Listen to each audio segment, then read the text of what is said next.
Okay, a whole year later.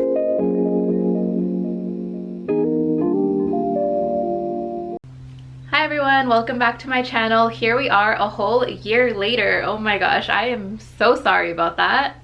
I truly did not mean to go MIA on YouTube for a whole year, but the pandemic happened, as we all know, last March, and I had really intended to go all in with YouTube, you know, because obviously everything was switching to going completely virtual. I thought I was really going to focus my online workshops because I did a lot of in-person workshops before COVID.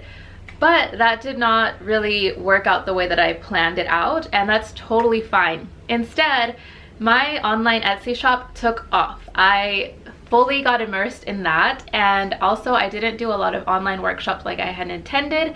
Instead, I just focused on growing my Etsy business. I focused on growing my Instagram platform, and that has led me to now, a whole year later, I'm fully self-employed. I quit my job at Whole Foods January 2021, and I am now fully self-employed doing See by the Sea Shop full-time.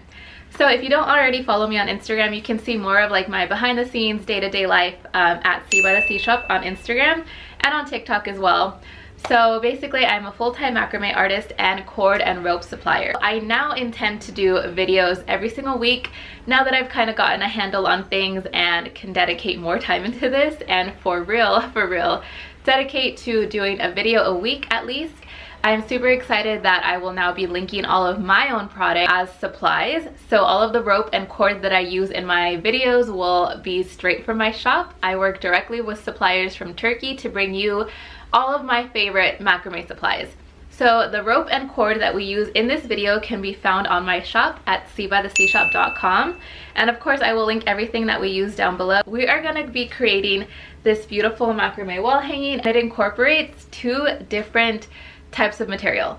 So if you aren't really familiar with what to use for your projects, I have a blog post that I will also link down below, but you can find it at seabytheseashop.com, and I explain the differences between rope and cord and what I prefer to use.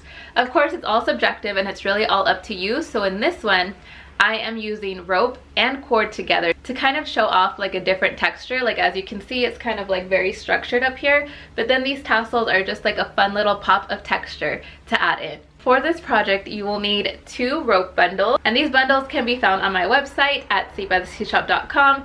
They are 100-foot bundles, and I am using the vanilla/natural color. And you will also need one of these teeny spools. This is in 5mm, and I am using the color terracotta. Totally up to you as to which color you want to use, but I just really have been loving this color lately. It's very earthy and beautiful. So, and it kind of matches my shirt. So yeah, it's a really cute color and I absolutely love it. So we're gonna go ahead, you can get the full spool of course, but you don't really need that much for this project. So you can go ahead and just get the teeny spool. So now that we have our materials, let's go ahead and get started. To begin this project, you will need 12 strands of rope cut at 9 feet each.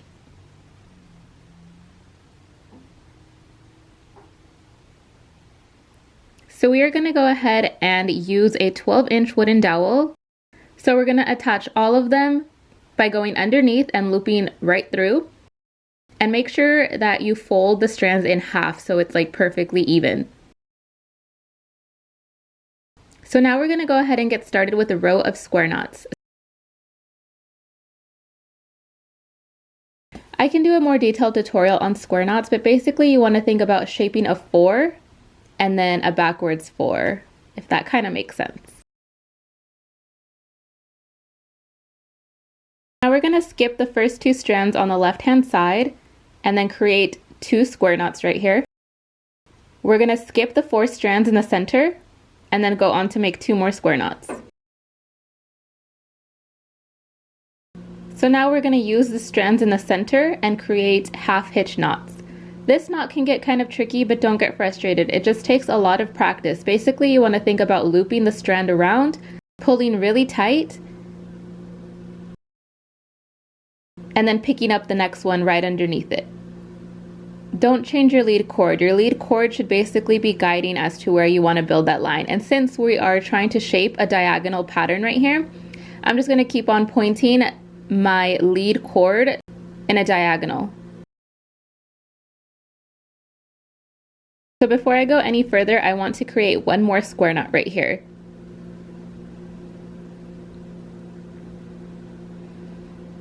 And then we're going to jump right back into 2 more double half hitch knots. So now we're going to grab the 7th strand and do double half hitch knots the other way. And again, we're going to do the same thing, double half hitches until we reach the point to do another square knot. And then finish off with 2 more double half hitch knots. So now we are going to create a giant square knot in the center, and I'm going to do this by picking up 2 strands in each hand just to create a bigger looking effect, I guess. But again, I'm doing the same technique as a square knot, so I'm creating a 4 and then a backwards 4. And now we're just going to close it off again with double half hitch knots. Again, this knot is tricky for a lot of people, so if you would like a whole video just dedicated to me breaking this down, please comment below and let me know. So now we're going to close it off by doing 1 more double half hitch knot. Okay, now we're going to use the 4 strands on the left hand side. Instead of doing square knots as in a 4 and then a backwards 4, we're only going to be going in one direction. This is going to create a spiral looking effect, which is really fun to play around with. So again, instead of switching to a 4 and then a backwards 4, just keep it one direction and you'll start to see that it twists on its own. So I did 10 of these knots. Now we're going to go back to square knot. Basically, we're going to be creating a diagonal line with these square knots. So to do this, I'm basically making a square knot using 2 strands from that square knot that I just finished and picking up 2 strands right next to it. And we're going to do the same thing and create another diagonal row. So again, I'm creating a square knot using 2 strands from the square knot I just finished and then picking up 2 strands right next to it. This creates a diagonal line with square knots.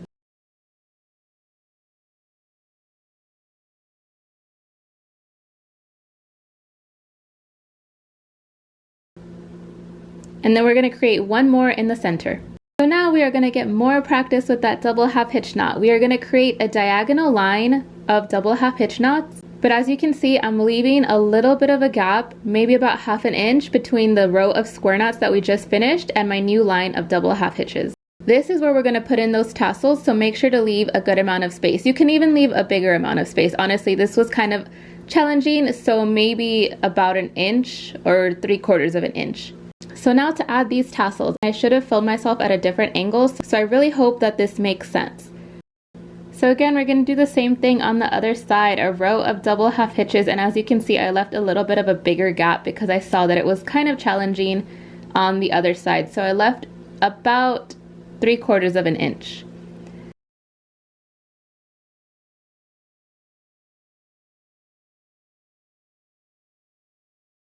So I'm taking a comb, and I will link the one that I'm using down below, and I'm brushing out 4 strands of cord.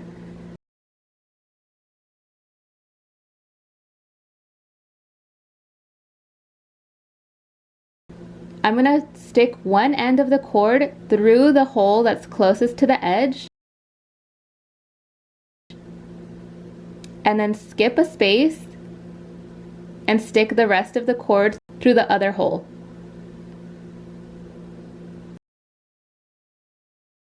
So now I'm going to pull out the center part. And basically I went through and just pulled out the rest of the cord through.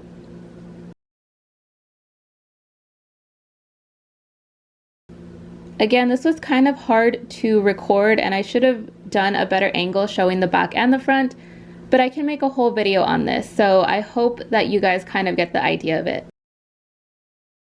I do have a reel on my Instagram that breaks down how I put tassels in, and it's the same exact technique, so I will link that down below for you guys to check out. So we are almost done with this wall hanging, and now we're going to create 1 more diagonal row of square knots on both sides.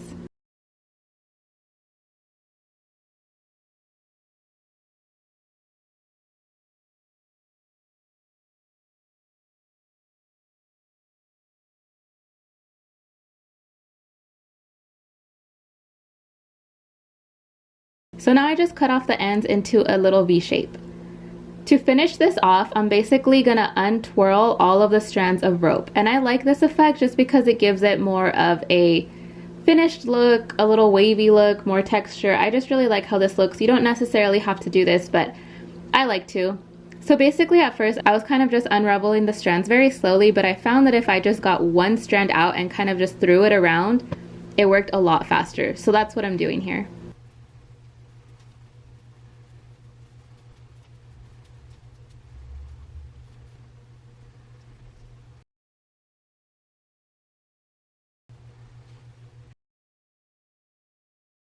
To attach the cord that you're going to use to hang up the wall, get a 3-foot strand of cord and attach it onto one end with a lark's head knot. Now secure it into place with a double half hitch knot.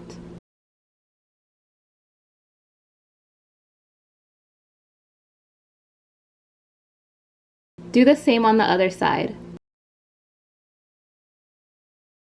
To tuck away the ends that are sticking out, flip over your wall hanging, and you can use a tapestry needle, but I don't have one, so I typically use a crochet hook or a bobby pin. Basically, I just get the end of the rope and then stick it through the loop just so it can tuck away.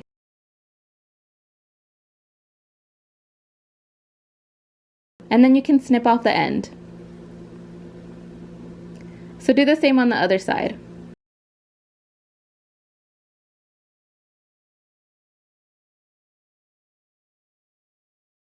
And now you have finished your wall hanging, yay! So again, I gave it a little bit of a cleaner look by cutting the tassels into a more of a defined V shape.